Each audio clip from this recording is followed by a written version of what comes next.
Having used Globlogs for a number of years to create loads of different school websites, I thought it might be a good idea just to give you an idea of the workflow that I go through. So the first thing is to start on paper. So literally write down all of the things that your website needs. Think of how your website menu needs to be structured, i.e. what menus go to the top, which ones go as drop down menus, and then you can start to have an idea of what would be missing on your website.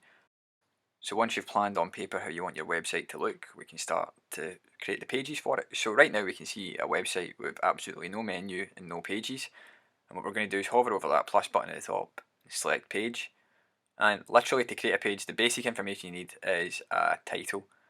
You can put in information in this main box if you want, but I'll show you an easy way to do that. So we're creating one page, clicking publish. I'm then just going to go to the button at the top, it says add new page. I'm going to create my second page.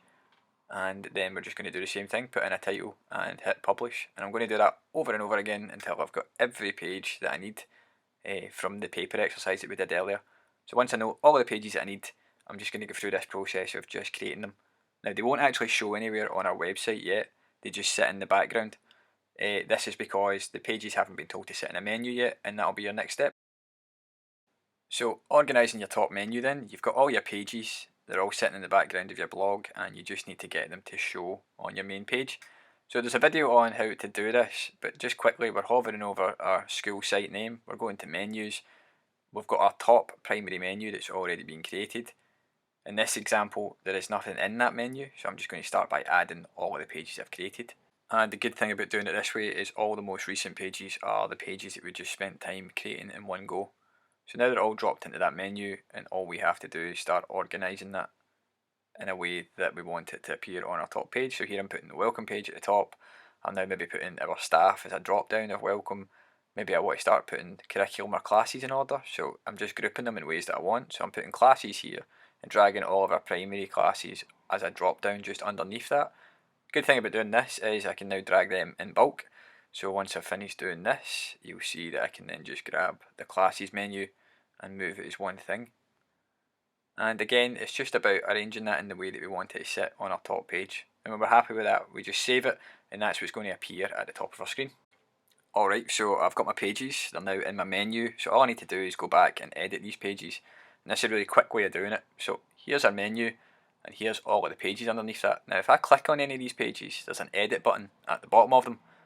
So when we click on that edit button, we're now taken back in, and we can start adding in the text that we need, the documents that we need, any videos, PDFs, anything at all. And then you're just going to add that text and then hit the publish or update button at the right hand side, and that's the information that will sit on that screen. So right now what we're doing is, here's a video tour as our welcome, and I'm just adding that in, and when I publish that, it will now sit on our page. So really all I'd have to do is click on the rest of the pages in my menu and go through the same process where I just quickly edit them, and that makes it a lot easier for me to go through and update all of my pages at one time. Another quick and easy thing to do is, if your school already use social media such as Twitter or Facebook, you can quickly add this to your website just by hovering over the website name at the top and going to widgets. We can add in our widget here. There's a full video on this, but again, just for example's sake, I'm going to find the Renfrewshire Council Twitter page and just quickly add that.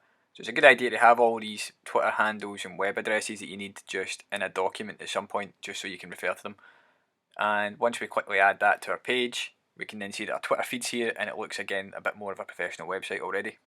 This one's a bit of a personal preference, but adding a contact form to your website allows a point of contact from the website for people who visit there to get in touch. I've created a quick video on contact forms, but again, here's just a quick overview. We're just adding a form as a page. That page then sits in our menu, and that menu is available to anyone who looks at the website. Once we've got that created, all they have to do is fill in their name, email address, and provide their message. And the final thing, just to give yourself a quick and basic website, is to change and customise the look and feel. So there's a customisation ribbon at the top. If you hover over the top menu there, you can see customise. That takes us into all the options on the website.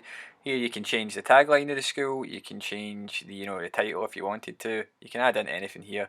You can quickly change the colours, and you can add in a header image. Now that header image gives it a bit of identity. The colours you can align with your school colours, and before you know it, you've got a bit of branding there. You've got a pretty professional looking website that's been built basically from your paper idea.